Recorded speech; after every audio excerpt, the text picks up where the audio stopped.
Que tal? Moi boas tardes. As familias con empregadas do fogar que non teñen un plan de riscos laborais expóñense a multas de ata 49.000 euros.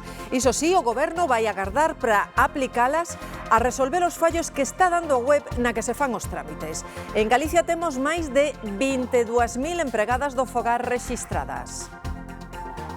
Xa notaron vostedes, pagamos máis pola taxa do lixo, polos ovos, tamén polo café. Os prezos subiron en outubro ata o 3,1%. Temos en España a taxa de IPC máis alta dende xuño do ano pasado. Aquí en Galicia temos un lixeiro alivio, a inflación está no 2,7%. E a Garda Civil busca os contratos que demostren que o exsecretario de Organización Socialista, Santos Cerdán, interveu nas adxudicacións de obras á empresa Acciona. Os axentes entraron esta mañá en varias das súas sedes para requisar documentación. A imaxe viral, a agresión ao expresidente da Federación de Fútbol, Luís Rubiales, na presentación do seu libro de memorias. Foi un tío seu, o actor Luís Rubén, o que lle lanzou os ovos. Tuvo que ser reducido por outros asistentes ao acto. Auga, e xa sabemos que o chubasqueiro é o rei. Vémolo en mil formas, peregrinos con bolsas improvisadas, repartidores protexéndose como poden. A creatividade galega dispárase cando a choiva non dá tregua. E ese enxeño non é casual. Claudia non dá tregua polo menos ata o mediodía do sábado porque seguen os avisos por chuvia e todo indica que será a borrasca que máis auga deixe neste 2025. Dende que comezamos a falar dela en Santa Comba caeron xa 310 litros por metro cadrado. Nos deportes cita para anotar, este domingo veremos o Deportivo na televisión de Galicia. O equipo coruñés está en posto de ascenso directo a Primeira División e buscará consolidar esa praza de privilexio. O partido será no campo do Córdoba ás 6:30 da tarde.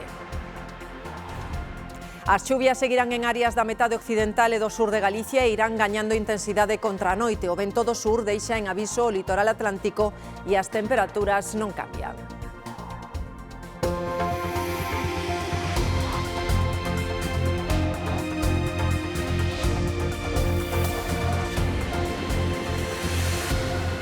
A UCO busca probas de corrupción política nas sedes de Acciona. A construtora citada no informe sobre Santos Cerdán. O nome da compañía aparece ata 200 veces nos documentos que provocaron a dimisión do exsecretario de Organización do Partido Socialista. María Cheda.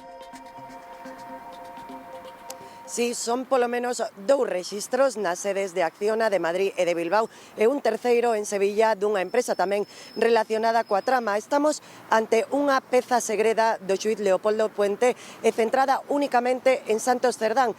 Nese informe da UCO de aí xa 5 meses figura numerosas veces a palabra Acciona, pero tamén conversas entre Koldo García e o que fora man dereita de Pedro Sánchez, Santos Cerdán, falando de máis dun millón de euros en beneficio pola suposta adxudicación irregular de obras públicas. Son dilixencias, insisto, dunha peza segreda que se van prolongar ao longo dos vindeiros días.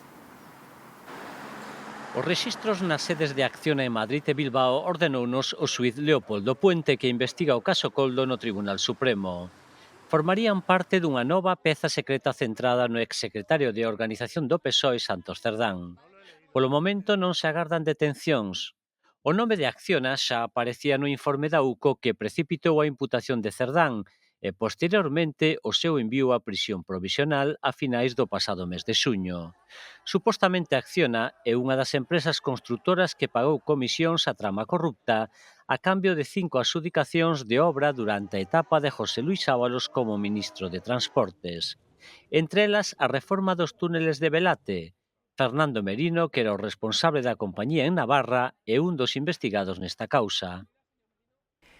O caso Koldo abre unha nova fronte na Audiencia Nacional onde se investigan agora as contas do PSOE. A Xustiza abriu esta peza a partir da declaración no Supremo de 2 empregados de Ferraz, unha comparecencia que se coñeceu despois de filtrarse nas últimas horas. La contabilidad del Partido Socialista es una contabilidad clara, transparente. Alegría pronúnciase así tras facerse pública a declaración do exxerente do PSOE no Tribunal Supremo. O xuíz interrogounos sobre os pagos en efectivo de dietas a cargos do partido como a José Luís Ábalos. Esto ya era así cuando yo llegué como gerente. Os políticos presentaban tickets, pero non tiñan que demostrar o seu pago. Por iso o xuíz Puente pon en dúbida o sistema. Eso no es un sistema de control. Sí, y yo creo que han evolucionado hoy en día los sistemas de geocontrol. Tampouco estaba contenta co sistema Celia Rodríguez, a traballadora de Ferraz que tiña que entregar os sobres con cartos. No me gusta porque no veo lógico. Yo no tengo por qué tener dinero en el cajón que no es mío. Era ela a que liquidaba as dietas de Ábalos e despois entregaba o diñeiro ao exsecretario de organización, ou a Coldo García, ou... Quien ellos mandaran.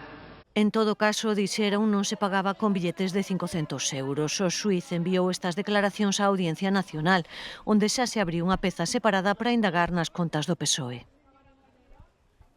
E un problema máis para o Goberno, un ex-responsable socialista de Aragón acusa a ministra Pilar Alegría de ofrecerlle un soldo de 60.000 euros se retiraba unha denuncia que interpuxera contra o tamén ministro Félix Bolaños. No es cierto. Mire, es una información tan real y tan certera como aquella que decían que yo tenía una cuenta corriente multimillonaria en República Dominicana. Y de hecho, cuando ayer mismo me enteré de esa información, yo ya he iniciado acciones legales para solicitar, por supuesto, y demandar para que esta persona se retracte de esas calumnias y esas injurias que lanzó sobre mi persona. Luís Rubiales volve aos focos, e desta volta non por goles, senón por berros e ovos voando na presentación do seu libro en Madrid. Un episodio máis no historial de titulares que acumula unha figura que nos últimos anos pasou do palco ao xuízo público. Luís Rubiales pasou de ser unha figura de renovación a un dos nomes máis controvertidos do deporte español. En 2018 toma o mando da Federación Española de Fútbol, promete limpeza, moderniza torneos e impulsa o fútbol feminino. En 2019 ascende a UEFA, pero Rubiales tamén se fixo famoso polos seus enfrontamentos verbais con xornalistas acusando os medios de manipulación. En 2023, tras a final do Mundial Feminino, o bico non consentido a Jenny Hermoso provocou un dos momentos máis controvertidos da súa carreira, como tamén foi controvertida a celebración previa que fixo da vitoria do equipo no palco. No voy a dimitir. No voy a dimitir. No voy a dimitir. El non o fixo, pero si foi a FIFA a que decidiu suspendelo, e un ano máis tarde a xustiza condenouno por agresión sexual. Onte, durante a presentación do seu libro Matar a Rubiales, o seu tío lanzoulle ovos ao berro de desvergoñado. Rubiales intentou abalanzarse sobre ele e a policía tivo que intervir e detivo o presunto agresor. A mí que me tiren un huevo, la verdad es que me da igual. Lonxe de rematar, a historia de Luís Rubiales segue rodeada pola polémica. O queda outro paso adiante o proceso xudicial contra Íñigo Errejón. O xuíz ordena procesar o exlíder de Sumar pola presunta agresión sexual á actriz Elisa Mouliá no ano 2021. Errejón anunciaba o 24 de outubro de 2024 que deixaba a política. Facía o dixo tras chegar ao límite da contradición entre o personaxe e a persoa e día despois de que unha muller de forma anónima lle atribuíra comportamentos machistas. Logo chegou a denuncia da actriz Elisa Mouliá. Relata que o esvoceiro de Sumar a acusou sexualmente 3 veces na mesma noite de setembro de 2021. Primeiro nun ascensor, despois pechouna no cuarto do piso duns amigos e por último no domicilio do propio Errejón. Mouliá afirmou que se sentiu vítima dun delito sexual e que así llo manifestou a él dicíndolle «Parece mentira que me estea pasando esto contigo». Errejón, ante o xuíz, vengo hoy aquí a defender mi inocencia. Defendeu a súa inocencia e na declaración asegurou que todo fora consentido. Mouliá no xulgado ratificou o contido da denuncia. Ha sido moi duro revivirlo todo de nuevo. Agora o xuíz procesa a Errejón. No auto reflicte que o esvoceiro de Sumar deu a Mouliá un bico non consentido e realizou tocamentos sexuais. Sinala tamén que desistiu ante a oposición da vítima. Errejón pode recorrer este auto. Fiscalía e acusacións teñen 10 días de prazo para realizar o escrito de acusación solicitando a apertura de xuízo oral ou o sobresemento do caso. Tamén está sendo viral o momento no que unha vítima de violencia de xénero increpa a ministra de Igualdade pola crise dos fallos das pulseiras antimaltrato. A pesar de las dificultades y a pesar de la domiciliación. De los asesinos y de los maltratadores. ¿Por qué dice usted eso? Porque soy la presidenta de una asociación de víctimas que se llama La Bolaera. Y lo que usted dijo ayer es mentira. Mi compañera... A muller presidenta dunha asociación contra a violencia de xénero acusa a Ana Redondo de ser cómplice dos asasinos e alerta de que as vítimas teñen medo. Onte máis hoxe pois é imposible entrar na ferramenta. Supoño que pois bueno, como hoxe entra en vigor está bastante colapsada. Tamén falan de que houve algún tipo de ataque. Esta é a situación en moitas casas onde teñen contratada unha persoa para facer os labores de fogar. Hoxe era o último día para facer a avaliación de riscos laborais que é obrigatoria, pero a web onde hai que tramitala non funciona. En Galicia hai máis de 22.000 empregadas domésticas afiliadas á Seguridade Social, empregados domésticos que deben coñecer os riscos do seu traballo e as medidas preventivas que se adoptan. As familias que non o fagan enfrontanse a multas.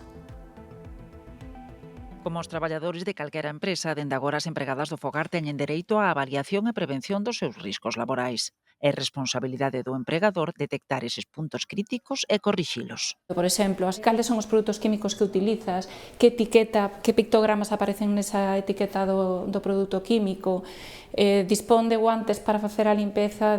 Son preguntas do cuestionario de autoavaliación de riscos que habilitou o Ministerio de Traballo. É gratuito e en liña, pero a web non funciona estes días, segundo apuntou a ministra, debido a un ataque informático.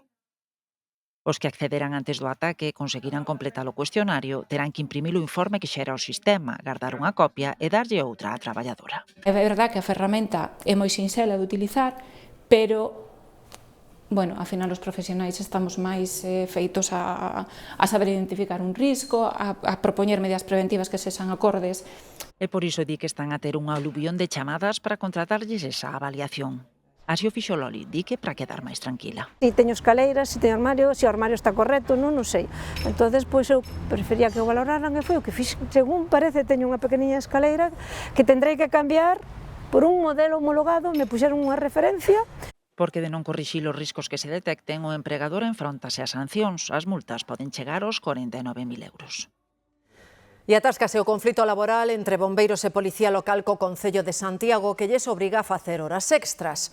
Da última xuntanza non saíron avances. Raxoi agarda pechar un acordo este mes, pero os traballadores son pesimistas. Bombeiros e Policía Municipal seguen de uñas contra o Goberno de Santiago. O conflito... Esta solución está encallada. E os socialistas apuntan á alcaldesa. Non se fixeron ben as cousas, non se fixo ben o traballo e, polo tanto, os deberes por parte do Goberno Municipal non se fixeron. Goretti San Martín deféndese. Este Goberno está facendo os deberes.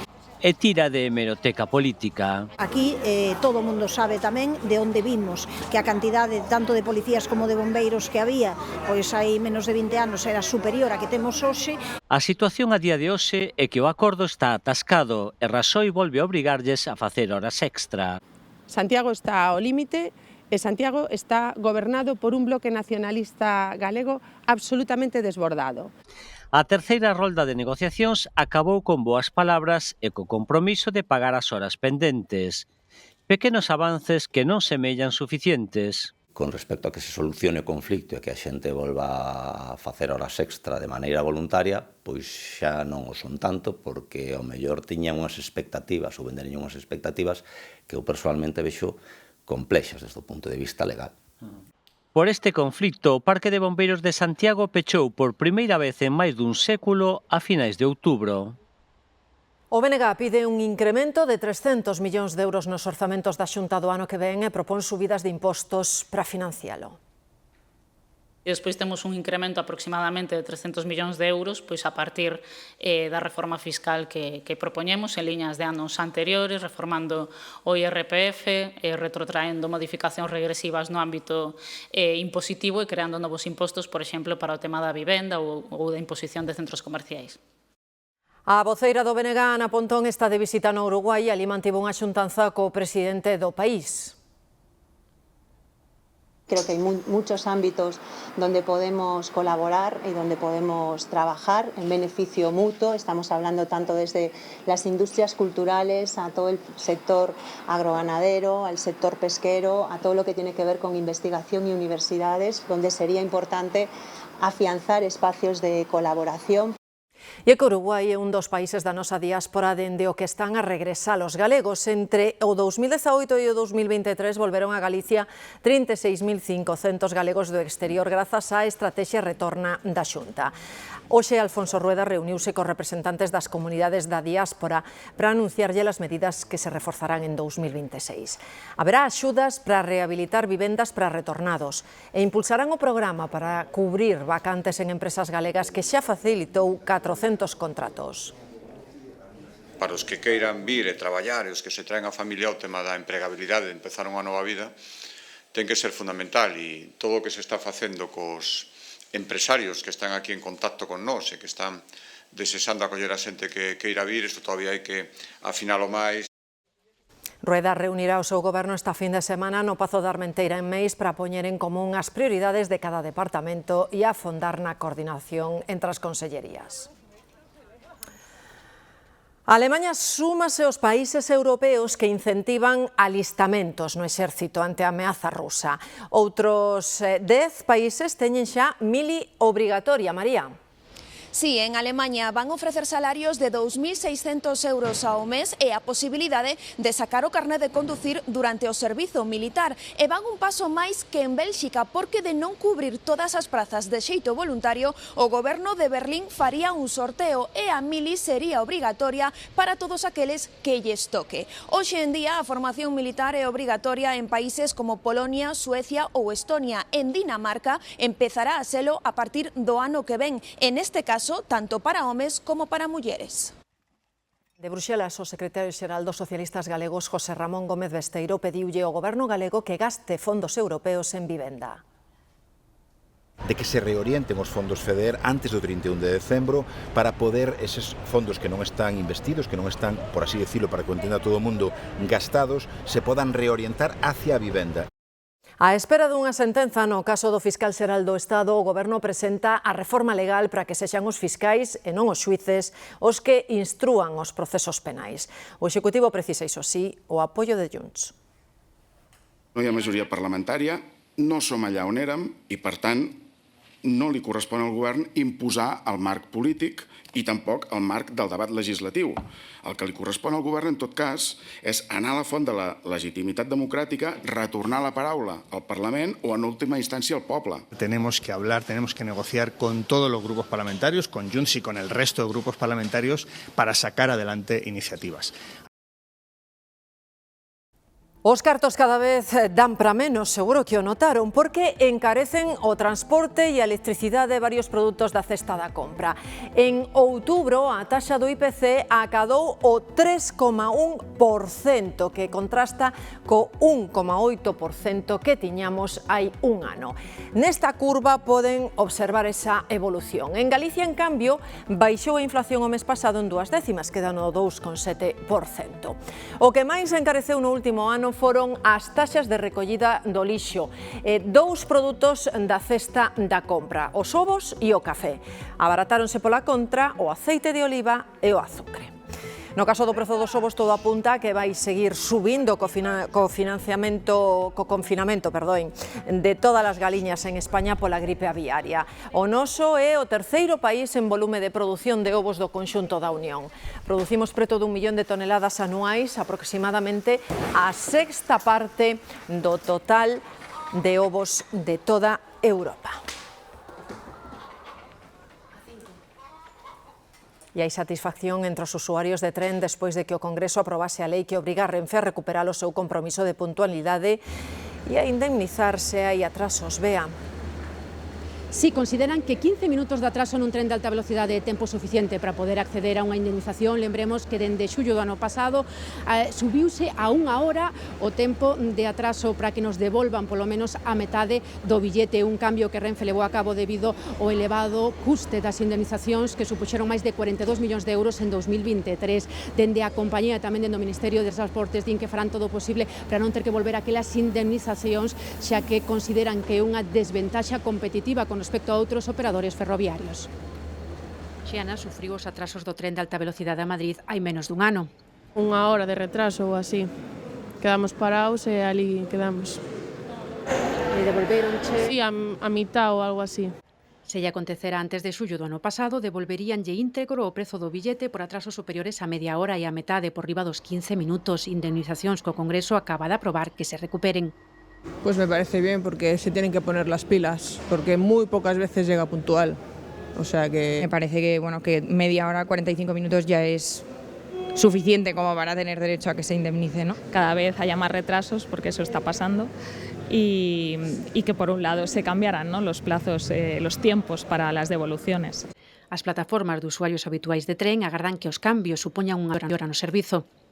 Creo que é moi importante a volta do compromiso de puntualidade xa non só por resarcir os danos que sufran individualmente as persoas, senón tamén polo que suponía ese compromiso. Un compromiso cun importante custo económico, 42 millóns de euros, pagou en indemnización Renfe en 2023 dende a compañía din que volver a esas compensacións faría os menos competitivos fronte a outros operadores, polo que sosteñen que buscarán fórmulas xurídicas para seguir aplicando as indemnizacións actuais, medida criticada polo PP que propuxo cambio. Señor Óscar Puente, ¿no decía usted que el tren en España vivía su mejor momento? Nosotros tenemos que decirle a Óscar Puente que las leyes están para cumplirlas. Lei que entraría en vigor en 2026. En Galicia seguimos baixo os efectos da borrasca Claudia, por momentos con fortes chuvias e tamén importantes refachos de vento. Un temporal que obrigou a activar diversos avisos amarelos no noso territorio. Nuns minutos, neste telexornal coñecemos a previsión de cara ás vindeiras horas. Continúa chovendo en prácticamente toda Galicia, tamén aquí, aínda que agora deu un respiro. Estamos na zona de Santa Comba, aquí nas últimas horas caeron máis de 100 litros de auga por metro cadrado. Nuns minutos, en nada, vemos ata onde está chegando parte da auga do río Xallas que rebordou aquí nesta zona. Estamos na praia fluvial de Esmorode. Pero antes imos poñer a mirada no periférico de Vigo porque na VG20 está vendo problemas para circular por mor dun desprendemento, por un accidente múltiple que obriga a cortar un carril cara Puxeiros. Un camión, un autobús e máis un turismo víronse implicados nese sinistro mentres os operarios traballan para poder instalar barreiras de formigón e evitar que haxa riscos no momento en que se circule por esa VG20. Hai un desprendemento da terra á altura do quilómetro 12 e isto obrigou, como lles digo, a cortar un carril no sentido a Puxeiros, mentres os servizos de emerxencia están facendo valoracións sobre a estabilidade do terreo. Mantemos esa ventá aberta con esta vía de comunicación que tanto usan fundamentalmente os da cidade olívica. Ven que nun dos carrís, de feito, hai algunhas retencións. Esta Cámara da Dirección Xeral de Tráfico nos dá unha perspectiva que se vai complicando co paso dos kilómetros. Máis adiante aumenta a retención por mor dese corremento de terra que motivou o accidente con varios vehículos, entre eles un camión implicados. E a xa coñecida como a lea da motoserra de Ferrol trae cola. A escena da motoserra foi a máis espectacular, pero o peor chegou despois e ben puido acabar en traxedia.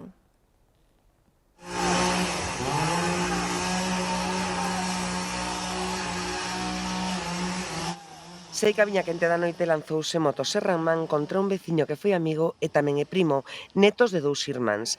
Todo empezou de madrugada, por 20 euros. Iván ese fue a la casa de mi hermano a pedirle 20 euros, mi hermano claramente no se los dio, quitó una cantarilla, les estaba amenazando con los niños. Porque te calientan toda la noche llamándote audios y te van a quemar con tus hijos dentro de la casa y tienes que hacer algo. Cogió a mi hermano por la mañana, fue a su casa con una motosierra, bajó con un rastrillo, Iván, y con 2 cuchillos. Malia os berros e as ameazas, Antonio e Iván evitaron chegar ás mans, pero era só o comezo da historia. Quedaba a segunda parte menos espectacular, pero máis violenta se cabe. As mulleres da familia de Antonio botáronse contra outro home e a policía tivo que intervir. Nos dieron una paliza a mí y a mi cuñada. De hecho, mi cuñada está ingresada a la residencia con 4 grapas, operada de la mano y todo el cuerpo, vamos, que no se puede ver. Y yo fui detenida por quitar una navaja a Iván.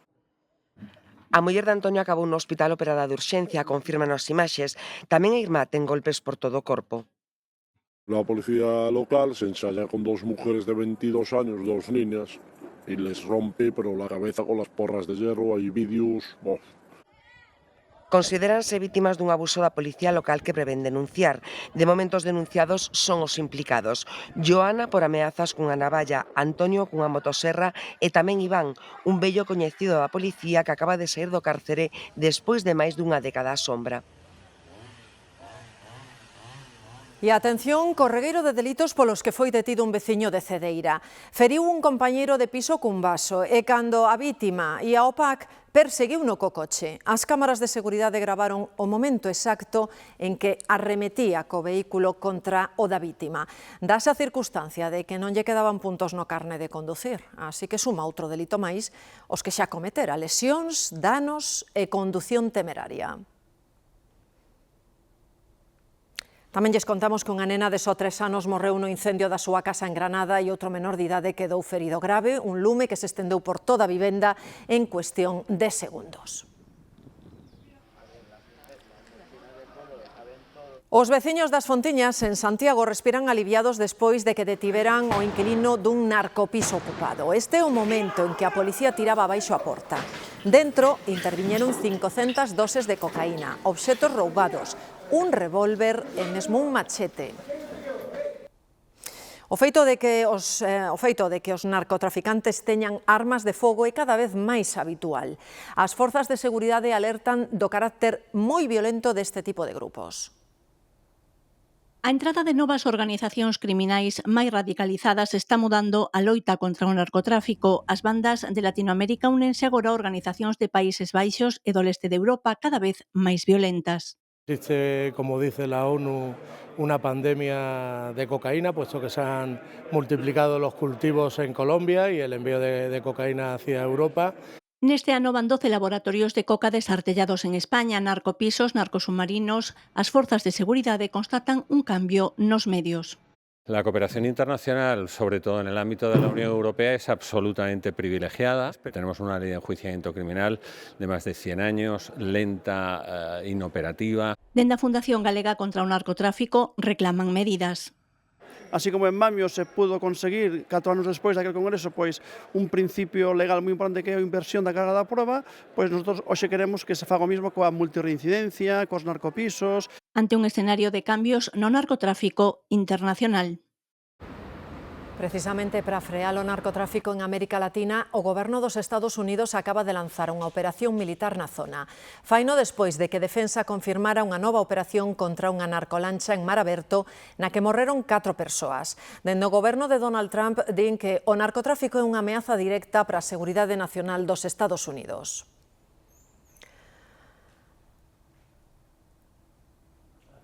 A última operación policial no Porto de Vigo non foi por tráfico de drogas, senón por produtos de marca falsificados. Interviñeron un cargamento de bolsos de imitación. Andrea. Sí, foron máis de 60.000 bolsos falsificados os incautados este pasado martes aquí no Porto de Vigo durante unha inspección rutinaria. Ian transportados en 3 contedores procedentes da China e presuntamente dirección cara a unha empresa de Portugal para a súa venda ilegal. A gran parte destes bolsos xa viñan co propio logotipo da marca falsificada que imitaban todas elas de luxo. Con esta operación xa son máis de 100.000 os elementos falsificados incautados nestes últimos meses. Axentes do Servicio Fiscal da Garda Civil de Pontevedra e funcionarios da Axencia Tributaria de Aduanas do Porto de Vigo inspeccionaban a mercadoría de 3 contenedores de importación para garantir que os produtos se axeitan á normativa comunitaria europea. Teóricamente, a carga declarada eran 60.000 bolsos de varias marcas de luxo, pero a verificación dos axentes de aduanas constatou que se trata de pezas falsificadas. Unha parte dos bolsos teñen xa a marca falsa pegada ou cosida, e outra gran parte deles son modelos moi característicos desas marcas de luxo que levan tamén o seu correspondente logo, pero aínda por coser. Segundo a declaración presentada na aduana, a mercadoría procedía da China e estaba dirixida a unha empresa portuguesa, polo que se supón que o seu destino final podería ser o mercado luso. Cando a aduanas detecta envíos como estes que vulneran os dereitos de propiedade industrial, paralízaos e alerta aos titulares das marcas e patentes para que poidan defender os seus dereitos interpoñendo as correspondentes demandas. E atendan ao susto que levaron en Moaña na estrada que une esa localidade con Marín. Un condutor perdeu o control do coche de madrugada ao bater contra un cabalo. O animal quedou ferido grave. Aínda queda un tapacubos nas inmediacións do quilómetro 10,7 desta estrada PO 313 en que contra 6 da mañá deste xoves este coche batía contra este cabalo, provocando graves danos no animal que houbo de ser sacrificado e tamén no vehículo. Os ocupantes resultaron ilesos. Cando iba a Pontevedra, que estaba tirado na carretera, estaba ya ali un camión, grúa para collelo, estaba tráfico e el caballo, bueno, o cabalo estaba, en vez de dar as patas de atrás, que estaba como sentado con las de delante puestas na carretera, e non sei máis, eu seguí. No Morrazo, o accidente non sorprende a ninguén, xa que os cabalos circulan mesmo polo corredor, como ven nesta imaxe que gravamos en marzo. Nos montes de Moaña e Marín hai unha gran poboación de cabalos salvaxes. No monte tamén na contorna do lago Castiñeiras. Para algúns son demasiados, pero hai outras persoas que consideran que o problema da PO 313 é a súa falta de iluminación e visibilidade. Los caballos... un impacto con un coche es muy accidente seguro. ¿Habrá demasiados allí arriba? Sí, algunos hay. Vi algunos ahí en la arriba de las montañas. No me sorprende. A ver, non ocurre moi a menudo, pero bueno, son cousas que pasan, os cabalos andan por aí pode ocurrir. Hai demasiados cabalos, parece, ¿no? Porque agora andan polo corredor tranquilamente. Non sei se é que hai moitos ou máis ben o que falla é a visibilidade na estrada. E arriba están todos soltos sempre. Baixan de Castiñeira e andan todos soltos. E así veñen os problemas, porque esa carretera é moi oscura. Entonces, ás 6 da mañán ou de noite, están no medio da carretera. Bueno, os cabalos andan todos por aí pola vía rápida, son do monte. Ahora coas estas das obras que se ya sacaron os vallados e todo, normal que teña algún accidente, que cabalos, jabalís. No Concello de Moaña recíbense cada ano unha media de entre 90 e 100 chamadas ao ano pola presenza de cabalos nas vías. Neste caso, o animal tiña microchip dunha asociación de Marín, que, segundo algunhas fontes, podería ter que asumir os gastos derivados do accidente. A semana remata en Galicia con máis chuvia e xa podemos dicirlles que a borrasca Claudia é a que máis auga deixou na nosa comunidade este ano. Máis de 300 litros en Santa Comba dende que empezou este temporal e hoxe chove moitísimo tamén nas Rías Baixas, Alejandro. Sí, aínda que esta mañá deunos unha pequena tregua, incluso podemos ver algunha raiola de sol. Agora mesmo en Vigo comezou a chover de novo, onde xa se levan recollido alrededor de 33 litros por metro cadrado. Nas vindeiras horas continuarán os avisos amarelos, aviso amarelo por mar de vento, con ventos de forza 7, tamén aviso amarelo por ondas que poden alcanzar os 4 metros de altura e tamén aviso por chuvia. Ollo, porque en algúns puntos poderán recollerse ata 40 litros por metro cadrado en tan só 12 horas. Todo parece indicar que o domingo despediremos temos esta borrasca Claudia, unha borrasca que trouxo moito vento e sobre todo tamén moita chuvia.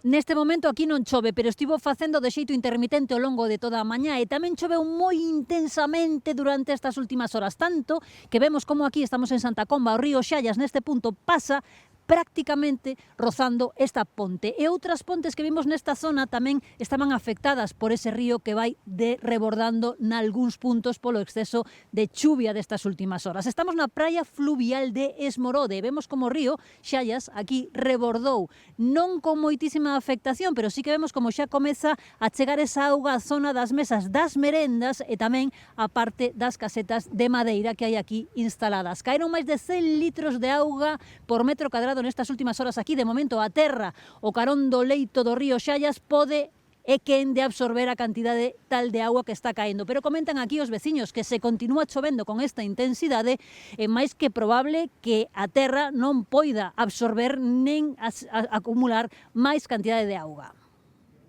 Esta é Claudia, a borrasca que desde o martes está estacionada ao oeste do país. E estes son os seus efectos. Imaxes de Santiago de Compostela na tarde de onte. A de hoxe pode mellorar un pouco, pero ollo, non significa que Claudia nos abandone. A tarde de hoxe posiblemente a situación poida ser un poquinho máis calmada, pero mañá volverá outra vez con bastante intensidade estes chubascos. A meirande parte do día vai a estar con precipitación e algúns deses momentos de chuvia pode acadar intensidade, polo tanto non hai aínda que relaxarse. Na zona oeste da provincia da Coruña rexistráronse cantidades de arredor de 300 litros por metro cadrado, algo inusual xa que é máis do que debería chover en todo o mes de novembro. En Compostela foron máis de 200 litros. Deixaron unhas 225 incidencias. Noutros lugares non acadamos esas acumulacións de chuvia tan fortes, pero si superamos neste episodio de Claudia os 100 litros por metro cuadrado de xeito bastante generalizado. A borrasca, como digo, non remata hoxe, vai a seguir na xornada de mañá sábado, volveremos a ter un sábado, polo tanto, de tempo moi cambiante, bastante desapacible, con chuvias que en algúns puntos de Galicia serán frecuentes, por momentos con bastante intensidade, poden ter o mesmo carácter tormentoso, de novo avisos amarelos por vento e por chuvia. Os avisos non se desactivarán en principio ata o domingo, cando parece que por fin, contanos, Claudia irá amainando. Con todo, o tempo seguirá desapracible. Xa o luns mellorará, pero iso sí, baixan as temperaturas. Bueno, de momento non vai parar de chover e a chuvia non nos pode deixar parados. Así que hai que dar coa peza de roupa xeitada, Mar. A choiva non dá tregua. En boa parte do país hai quen tirou a toalla co paraugas. O chubasqueiro da versión técnica ou a máis improvisada converteuse no imprescindible destes días de borrascas continuas. Falamos con peregrinos, con repartidores, con turistas, con quen pasa horas na rúa para descubrir como se adaptan, que trucos usan e cales son as ideas máis orixinais para evitar empaparse. Así se vive a batalla diaria contra a chuvia. E mentras a chuvia bate con forza no oeste da península, no leste sofren a calor e a calixa asociadas a unha masa de aire sahariano. Así pintaba o ceo este venres en Alacante. O podo deserto enturba o ceo e deixa unha sensación de bochorno impropia destas datas, con temperaturas de ata 26 graus. Chova ou vai a calor, os que traballan na rúa sí ou sí son os vendedores ambulantes. Hoxe, 14 de novembro, é o seu día, e nós fomos ata a feira de Xinzo de Limia para falar con eles. Din que botan horas montando e desmontando, pero que seguen vendendo de vila en vila porque quedan co positivo. Escoiten. Hoy todo a 3, niñas. Pasar, mirar, revolver, con derecho a tocar, que yo me dejo. Vienes a trabajar, a ganar tu dinero, el panel de día a día, pero también vienes a lo que es a disfrutar de la clientela. ¿Sabes? Te distraes mucho, hablas con la gente. Te compro siempre porque me cambias y eres un encanto. Ya lo sé, cariño, muchas gracias. Enrique, entre mercados dende cativo, ten gañada a súa clientela. Merece unha homenaxe porque veñen moi cedo, teñen que montar, a veces chove e hai pouca venta. En inverno es muy duro, por 2 horas máis ou menos a montar. 2 horas todos os días para montar? Todas horas. Fina, máis de 30 anos montando e desmontando, hoxe pon só unha mesiña ao pé da súa furgoneta por se arrolla, liscar a xiña. Prefire quedar co positivo. O horario que temos é bon, porque tes un pouco as tardes libres, entonces ou un día non podes vir, non pasa nada. Camiseta de niña, camiseta térmica. Dende os 14 anos levaba voceando Lolo nas feiras, cambiou o conto. Estamos máis modernos, agora pomos ali un aparato e el solo vai falando, xa non temos que falar nós. O Iago da Cañiza foi outro que se modernizou. Comezou de adolescente axudando unha veciña feiranta para poder pagar as botas de moda que levaban tamén seus amigos. Aquí segue. Eu vivo a feira, eu creo que se me nota. Eu non lle vexo nada peor. Porque te molles, tamén te molles cando vas camiñando pola calle. Espera, non marche, que lle regalo unha rifa que vamos a sortear unha cesta. Ahora por Navidades son 3 clientas. Como para mercar en AliExpress, tendo vendedores ambulantes como temos no país. 2x5, venga a aprovechar. Se che pregunto que é un bochinche, te sirve de que? Pues non mucho. Non teño ni idea. Son a mosquito, a cousa así de animaliño. Pois na rúa poucos acertaron e agora retámolos a que adiviñen vostedes o que significa a palabra bochinche. É un dos termos que acaba de incorporar por primeira vez o dicionario da Real Academia Galega. Viñemos surfear, que xa se pode dicir así, a unha libraría. Isto é, a facer galeguística, o estudo da nosa lingua e da nosa literatura, a buscar algunha desas palabras novas que xa aparecen no dicionario, como gazano ou gazana, o que sobrevive, malvive en Gaza. A Real Academia suma ao dicionario un cento de voces. Antiincendios xa é un termo oficial, tamén ludoteca, e agora aparece rianxo, que é moito máis ca unha vila. Rianxo? Non sei. Nin idea. Así como palabra que non sexa o nome da vila. Non teño nin idea. Non sei. Non teño idea. Que lle ven a cabeza? Non sei, algo dun río. A verdade é que nada. Rianxo aparece. E ben, conxunto de produtos da horta. Vale? Lugar dentro dun mercado no que se venden estes produtos e tipo de mandil curto, xeralmente negro, adornado con fitas de veludo. Non sabía o que significaba, non? Tamén hai novidades que resolven dúbidas. Agora, aditivo é unha cousa e adictivo outra. Ler é adictivo. Xa nos gustaría que houvese máis adicción. Pero é verdade que a xente cae, A xente cae, despois sigue lendo. E bochinche, pois é unha taberna ou un posto de comidas nunha romaría. Non confundir con bucinada, que é isto outro. A ministra de Educación e o conselleiro Román Rodríguez visitaban esta mañá a Universidade Laboral de Culleredo, que acaba de recoñecerse, de recibir o recoñecemento como Centro de Excelencia de Formación Profesional polo Ministerio.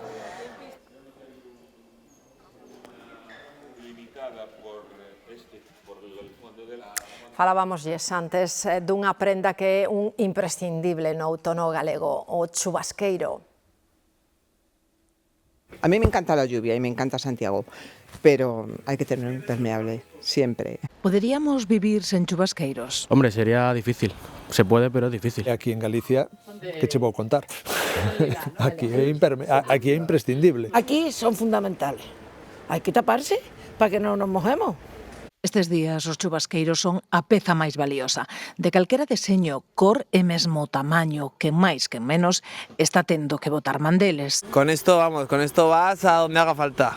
Con esto no te mojas nada. Para os traballos e actividades a intemperie, os chubasqueiros marcaron un antes e un despois. Ao final é un produto que é un recurso, porque te imagínate ter que estar traballando todo o día bajo a choiva sin ter nada co que cubrirte, como pasaba antes, que, bueno, usabas o coiro, usabas as grasas sobre a lona, había moitos recursos, pero, bueno, non era o mismo a nivel confort. O chubasqueiro naceu no ano 1823 grazas a un químico británico chamado Charles Mackintosh. Farto da choiva de Escocia, patentou un método para impermeabilizar as teas aplicando en diferentes tecidos unha mestura de nafta de alcatrán con caucho. Buscaba unha solución para resgatarse da choiva sen ter que utilizar as mans. Joder, se te ha tenido que hacer rico, madre mía. Ese como que ha inventado la fregona, igual. Antes das 2:30 estaremos... Queremos agradecerlles a súa fidelidade. O Galicia Noticias foi líder absoluto na súa franxa este xoves, cun 19,8% de audiencia, picos do 22,4%. Tamén foi líder o telexornal Mediodía cunha media de 16,2% e picos do 22%. E no prime time, o Land Rover adiantou na súa franxa a La Revuelta e El Hormiguero, consolidándose na súa primeira semana coa emisión de luns a xoves. Ben, pois chega tempo de continuar vendo a televisión porque Claudia continúa con nós. Vemos imaxes que nos levan a Vigo, a Rías Baixas en aviso por precipitación, desta hora 24 litros acumulados e imos ata Ortigueira. O contrapunto nese terzo norte apenas ningún litro levan acumulado con esa circulación de sur que fai que a chuvia non chegue tan ao norte. Vemos que o que nos agarda esta tarde, unha tarde, como lles digo, con precipitación abondosa, treboadas, incluso episodios de Saraiva, provincia de Pontevedra, oeste da provincia da Coruña, ali seguimos acumulando e tamén incluso no sur da provincia de Ourense. Continúan esas liñas de inestabilidades, en cambio coas temperaturas e ademais incluso cun pouquiño de vento que aínda queda. Queden nos deportes e vémonos despois en canto rematen.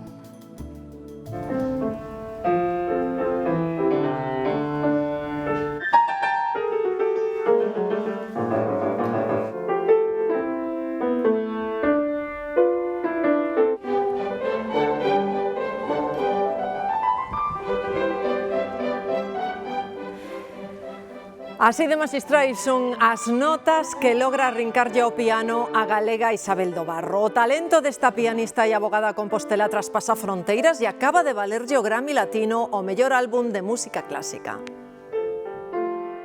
Kaleidoscope, contemporary piano music by female composer from around the world, Isabel do Barro. ¡Oh, Dios! ¡No! Do Barro facía historia onte a noite no Auditorio das Vegas ao lograr o ansiado gramófono. É a primeira artista galega que consegue gañar un premio da Academia Latina de Grabación, un dos máis prestixiosos do mundo, e onde, como ven, a música clásica tamén ten o seu lugar, ademais do pop e dos ritmos urbanos. A Naxos Grand Piano, a María Victoria Montalvo, que sempre confió en este proyecto, a Manuel García Oroz. Se lles cadra pasar por ali próximamente, dende hoxe pode verse en Londres unha mostra que traslada ao visitante os últimos días da cidade de Pompeia, arrasada pola erupción do Vesubio no ano 79. O atractivo está en que o fai a través dunha recreación virtual do volcán, da vida na cidade, do seu colapso, ao ser engulida pola lava e mesmo por un maremoto. Moi boa fin de semana, vémonos o luns.